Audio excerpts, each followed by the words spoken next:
And I think that's one of the main things that makes me quite different as a therapist.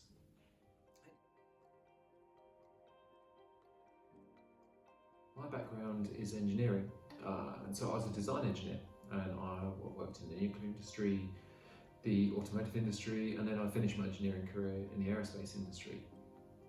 And I think sometimes when people hear that, I think they're quite surprised, and they sort of see it as quite a big career change, but I'm still an engineer, and I still look at things that way.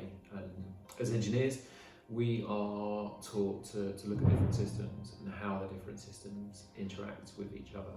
And I don't really see that in healthcare, and I certainly don't see it in a lot of clinicians. And I think that's what the main thing that sets me apart is that engineering problem solving approach. And I think that's one of the main things that makes me quite different as a therapist. And the other thing which probably makes me a bit different is my history of pain. And so I first started getting back pain about the age of 18. And over the years, it sort of waxed and waned, but it never fully went. And but definitely over the years it got worse. And so it was there with me when I was all throughout university, and certainly all throughout work. And then over the years, it just built and spread. And it started from the lower back, and then towards the end, it was really my upper back that was the problem. I went to see everybody. I went to see all sort of like doctors, physios, osteopaths, chiropractors. Tried all the different medications. I seemed to have side effects to every medication. It didn't seem to be matter what the medication was. I'd have some kind of side effect to it. Even the creams, my skin started reacting to the creams. And to be fair, none of them were particularly helpful anyway. So I got to the point where I just thought, no one else is going to solve this for me. So actually, I'm the one that needs to think about this. I'm the one that needs to solve it. And so that was what prompted me to change my career. But I didn't go straight into physio. I went, I retrained and entered the fitness industry as a personal trainer, and actually I then sort of took some time out and spent some time working on myself and my back. And I took a job in a gym, and was just took that to just help me do some rehab on my back. And what would happen is people would come up to me and they'd go, "Oh, that's a bit weird. What are you doing there?" And I'd sort of tell them the story about my back, and they'd say, well, I've got a dodgy shoulder, hip, knee, back. Is there anything you can do about that? And I'd be like, well, I can sort of do sort of similar things, take a similar approach to how I'm working.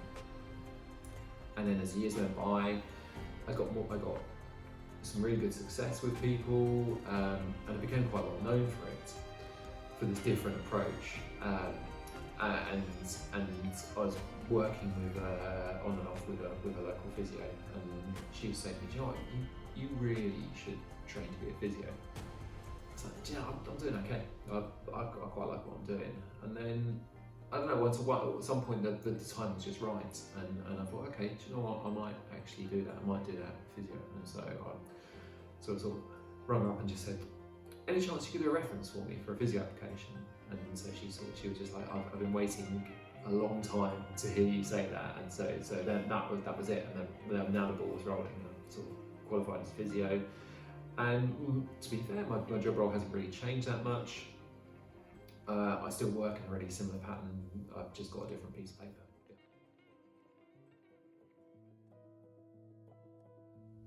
My interest is movement, and knowing that my engineering background, you can kind of sort of see where that comes from. And so I really look at movement, like how does movement happen? How can we use this movement? What's this movement doing to this person? So that's my tool, and everything I do, it's based around like, how is this person moving? What do we need to do to help this person with their movement? And so that really is my specialism.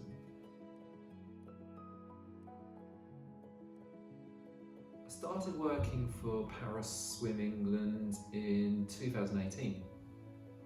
What happened is the coach had come to see me as a patient, and he'd been he was really interested in how I looked at movement and how I'd worked with it. And he was like, do you know what, I really want to get you to do some work with my swimmers.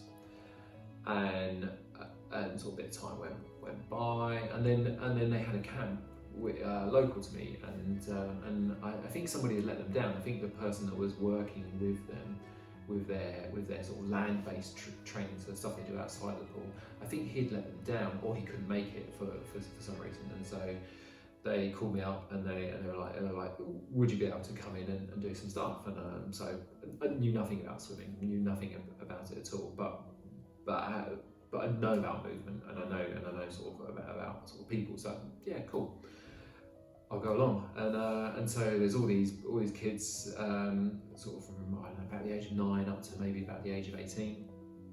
I just sat down and just started talking to them, and I said, okay, what sort of things are you doing? Well, okay, well, these are the sort of things we can do, and these might help you out. And so we then did some stuff and worked on some stuff, and then I got this sort of feedback came through from her. She said, we've never seen the kids so engaged. I haven't really done anything like out of the ordinary. I've just kind of talked to them, and so it just grew from there. And they asked me back to do some more stuff, and now fast forward to now. So I now run their land-based training. So I'm the head of their strength and conditioning. So but it's all based around movement.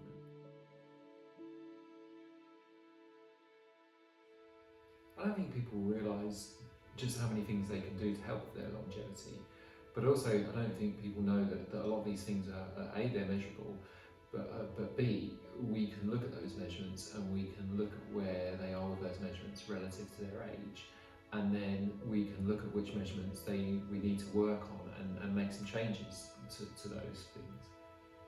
What is particularly interesting though is it seems like the things which affect our longevity, they're also the things which predispose people to pain and injury. So there's this huge crossover between like the longevity research which we're seeing starting to come through and what we know about pain and injury.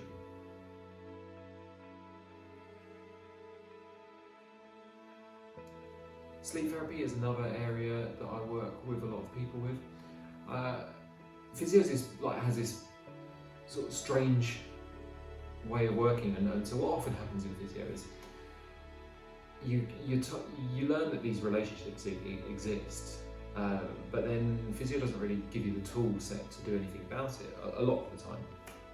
And so sleep's a really good one. So we see sleep as being a causative factor of so many different like musculoskeletal conditions, but actually like extrapolating that it's responsible for so many different health complaints in general. And so then what happens with physio is we sort of taught, okay, so you need to look at someone's sleep pattern. You need to see, like, you know, what's happening with their sleep. Do they sleep well? And actually, if there's a problem with their sleep, then that could be linked to their pain that they're having. So fantastic. But then that's it. And so we don't have any tools to go forward from there. And so I'd have these patients, and I'd see quite clearly that sleep was an issue with them, and I'd have nowhere to go with them. They'd not even have people to refer them onto. And so I thought, do you know, I need to sort of do something about this, so I need to learn about it. So I went away and sort of trained in sleep therapy, and it's just grown from there. And over that time, I've become really sort of fascinated in the subject as well.